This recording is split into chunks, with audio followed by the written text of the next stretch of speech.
3 দিনের ছুটি কাটাতে পুরীতে এসেছিলাম। আজকে পুরীতে লাস্ট দিন। এখন আমরা রেডি হয়ে গেছি। এখন বাজে 9:30 রাত। আমাদের ট্রেন টাইম 10:40-এ পুরী থেকে শালিমার।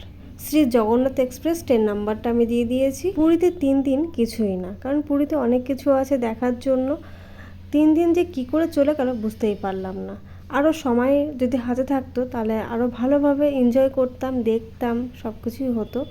কিন্তু কি করব, সময় তো নেই না, সময়ের খুব অভাব।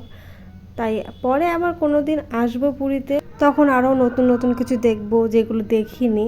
এখন আমরা রুম ছেড়ে দিয়েছি, রুমের থেকে বাইরে এসেছি, টোটো ধরে যাব এখন পুরী স্টেশনে। এই দেখো পুরীর যে মার্কেটটা আমি ঠিক মতন ভালোভাবে ঘুরতে পারিনি, কারণ 3 দিনের মধ্যে না কিছুই হয় না। এদিকে অনেক অনেক জায়গায় মানে পুরীর সাইট সিনগুলো দেখেছি না, পুরীর সমুদ্রের পাশে যে কী আছে সেগুলোই আর কি ভালো করে দেখিনি। চলে এসেছি পুরী স্টেশনে। এখান থেকে এখন ট্রেন ধরে যাব শালিমারে। আর হ্যাঁ, ট্রেনের মধ্যে এসি চলছিল, আর তারপরে আবার আমার শরীর খারাপ, তাই জ্বর চলে এসেছিলো। আর এদিকে দেখো আমার ব্যাগটা ছিঁড়ে গেছে, আমি এখন কি করে ক্যারি করব। ওইদিকে আমার ওই ব্যাগটাও বেশি ভরে গেছে, আর এটাও আমি নিতে পারছি না।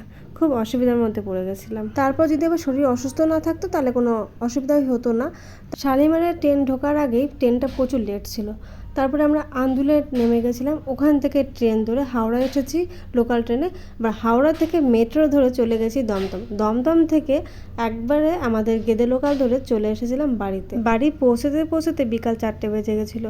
আর ভিডিওটা কন্টিনিউ করতে পারিনি, কারণ আমার শরীরটা খুবই অসুস্থ ছিল।